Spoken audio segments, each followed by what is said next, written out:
મિત્રો કોણ કહે છે કે બજાર જેવા ખમણ ઘરે ન બને? એકવાર મારી આ રીતથી બનાવજો.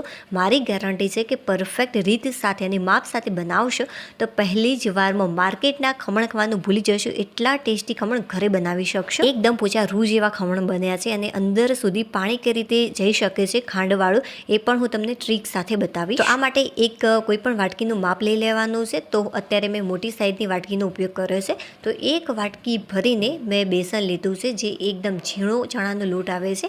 બસ આપણે એ જ લેવાનું છે. તો એક વાટકી ભરીને બેસન લઈશું. હવે જે વાટકીની મદદથી આપણે બેસન લીધું છે એ જ વાટકીની મદદથી તમારે દહીં લેવાનું. તમને એમ થશે કે ખમણની અંદર દહીં કોણ એડ કરે? પણ મિત્રો ચોક્કસથી દહીં એડ કરજો. બહુ જ સરસ આનું રિઝલ્ટ મળશે. બહાર જેવા ખમણ મળે છે, જો એવા ખમણ તમારે બનાવવા હોય તો ચોક્કસથી તમારે આની અંદર દહીં જ એડ કરવાનું.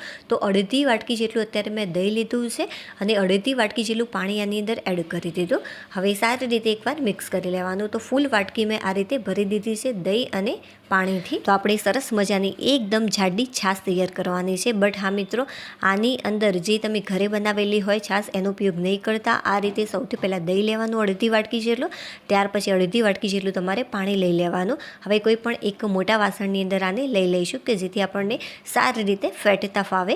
તો જે આપણે છાશ બનાવવા માટેનું વાસણ આવે છે એનો જ ઉપયોગ કરીશું અહીંયા. તો બસ આ રીતે તમારે મિક્સ કરતા રહેવાનું કે જેથી જે દહીંની કણીઓ છે એ થોડીક દૂર થઈ જાય. જો થોડી રહી જશે તો એનાથી કંઈ જ ફરક નહીં પડે, બટ બને એટલી આપણે આ રીતે દૂર કરી દઈશું. તો અડધી મિનિટ માટે મેં આ રીતે સારી રીતે આને ફેટી છે કે જેથી જે દહીંની કણીઓ છે એ સારી એવી દૂર થઈ ગઈ. હવે બેસનની અંદર આપણે બહુ જ બધી સામગ્રી એડ નથી કરવાની, જે જરૂર છે એટલી જ એડ કરીશું.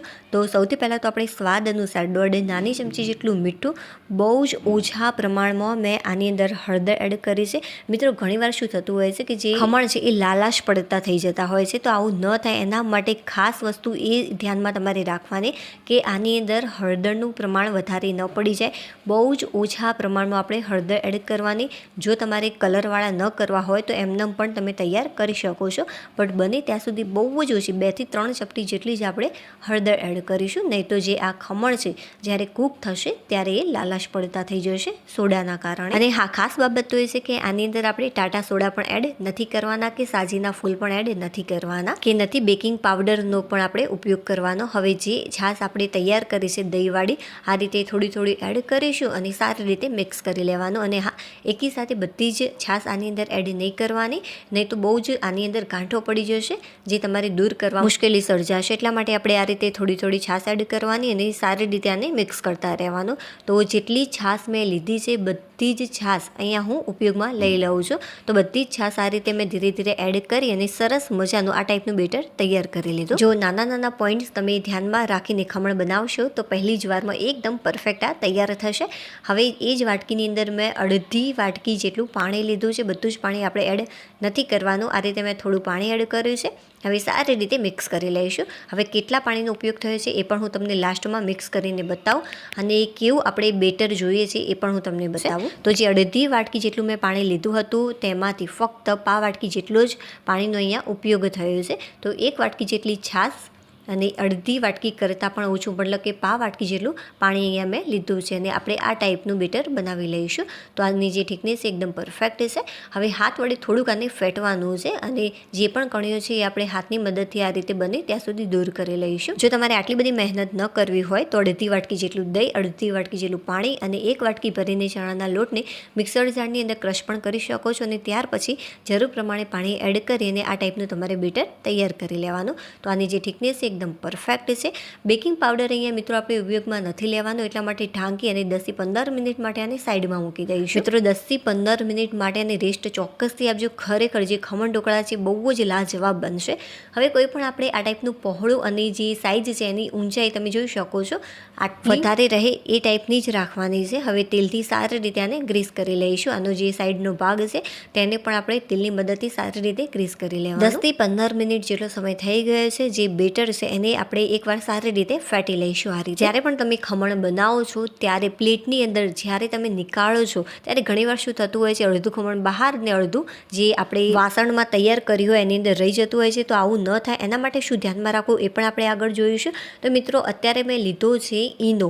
ચોક્કસથી મિત્રો ઈનોનો ઉપયોગ કરજો, બહુ જ સરસ આનું રિઝલ્ટ મને મળે. જે ઈનોનું નાનું પાઉચ આવે છે એ હું આખું આની અંદર એડ કરી દઉં છું. હવે એક જ આપણે સાઈડમાં આ રીતે ફેટી લઈશું. તો તમે જોઈ શકો છો કે ઈનો એડ કરતાની સાથે સરસ મજાનું આપણને રિઝલ્ટ મળ્યું. જે આ બેસન છે એ ફૂલી જશે. અને હા મિત્રો, જ્યારે પણ તમે ઈનો એડ કરો છો એના પહેલાં પાણીને સારી રીતે તમારે ગરમ કરીને રાખવાનું. પાણી ઉકળવા લાગે ત્યારે જ તમારે આની અંદર ઈનો એડ કરી અને સારી રીતે આને મિક્સ કરી લેવું.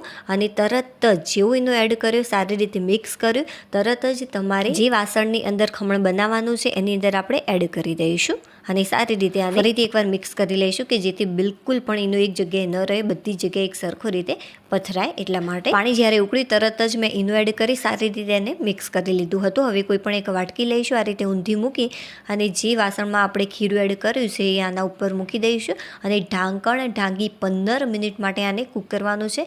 વચ્ચે બિલકુલ પણ આપણે ખોલીશું નહીં. અને હા મિત્રો, વાટકી કરતાં બેસ્ટ રહેશે કોઈ પણ ઢોકળાના કુકરની જાળીવાળી કોઈ ડીશ હોય તો એના ઉપર પણ તમે મૂકી શકો છો. મારા જેટલા પણ વ્યુઅર્સ છે અને હું સાચી માહિતી આપવા માગું છું મિત્રો, જે વાટકી છે એનાથી આ જે ખીરાવાળું વાસણ છે હલતું હોય છે, એટલા માટે બને ત્યાં સુધી જે કાણાવાળી ડીશ આવે છે એનો જ ઉપયોગ કરો. 15 મિનિટ જેટલો સમય થઈ ગયો છે, સારી રીતે બફાઈ ગયા છે. હવે આને ઢાંકી સાઈડમાં મૂકી દઈશું. ત્યાં સુધીમાં આપણે આગળની પ્રોસેસ કરી લઈએ. તો કોઈ પણ એક વાસણ લઈ લઈશું અને તેની અંદર 2 થી 3 ચમચી જેટલું તેલ એડ કરીશું. તેલ થોડુંક ગરમ થાય ત્યારે આપણે આની અંદર સારા એવા પ્રમાણમાં રાઈ એડ કરીશું. તો 2 થી 3 ચમચી જેટલી મેં રાઈ એડ કરી છે. હવે જે ગેસની ફ્લેમ છે એકદમ ધીમી કરી દઈશું. રાઈ સારી રીતે ફૂટે તરત જ આપણે આની અડધી વાટકી જેટલું પાણી એડ કરી દઈશું. જે વાટકીની મદદથી આપણે બેસન અને દહીં એડ કર્યું હતું, બસ એ જ વાટકીનો અહીંયા મેં ઉપયોગ કર્યો છે. તો આટલું પાણી ઇનફ છે. સારી રીતે એકવાર આને સિમ્પલ મિક્સ કરી લેવાનું. હવે મિત્રો, આની અંદર હું લીમડાના પાન નાખવા ભૂલી ગઈ હતી, મીઠા લીમડાના પાન, એટલા માટે મેં પાછળથી એડ કર્યા છે. તો વઘારમાં ચોક્કસથી એડ કરજો. અને લીલા મરચાં હતા ને એટલા માટે મેં એ પણ એડ નથી કર્યા. જો હોય તો ચોક્કસથી એડ કરજો.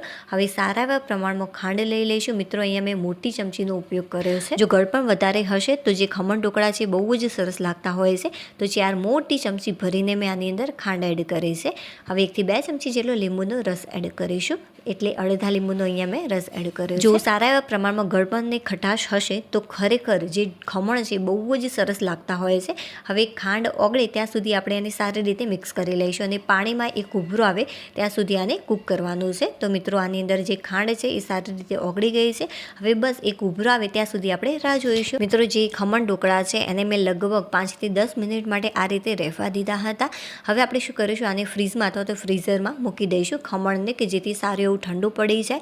અને આની અંદર તમે જોઈ શકો છો કે ઉભરો આવી ગયો છે અને જે ગેસની ફ્લેમ છે એ પણ મેં બંધ કરી દીધી. જો ફ્રીઝમાં કે ફ્રીઝરમાં ન મૂકવા હોય તો બને ત્યાં સુધી ઢોકળાને બહુ જ સરસ એવા ઠંડા પડવા દેવા. જો એ ઠંડા પડશે તો બહુ જ સરળ રીતે એ સહેલાઈથી દૂર થઈ જશે અને બિલકુલ પણ તૂટશે નહીં. ઘણા લોકો શું કરે છે, ખમણ બનાવી ડાયરેક્ટ જ આ રીતે પ્લેટની અંદર નીકાળી લે છે. આમ કરવાથી જે ખમણ છે પરફેક્ટ રીતે બહાર નથી નીકળતું. આ જે ખમણ છે મેં થોડી વાર માટે આને ફ્રીઝમાં રાખ્યા હતા, સારી રીતે ઠંડા થઈ ગયા છે. બસ હવે પ્લેટની અંદર આ રીતે નીકાળી લઈશું અને હાથની મદદથી થોડુંક આ રીતે ટેપ કરવાનું કે જેથી આખું ખમણ બહુ જ સરસ રીતે બહાર નીકળે.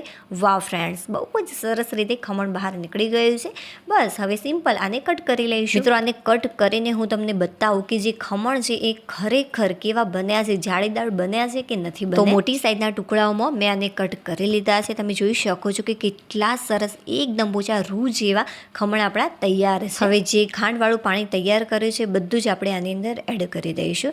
આમ કરવાથી મિત્રો અંદર સુધી બહુ જ સરસ રીતે આ પાણી જતું હોય છે અને અંદરથી પણ એકદમ સોફ્ટ બનતા હોય છે. અને હા મિત્રો, મારો આ વિડીયો તમને પસંદ આવે તો પ્લીઝ વિડીયોને લાઇક કરી દેજો. ચેનલ ઉપર નવા હોય તો ચેનલને સબસ્ક્રાઈબ કરવાનું બિલકુલ પણ ભૂલતા નહીં. હવે આપણે ફરીથી મળીશું એક નવી રેસીપી સાથે. ત્યાં સુધી બાય.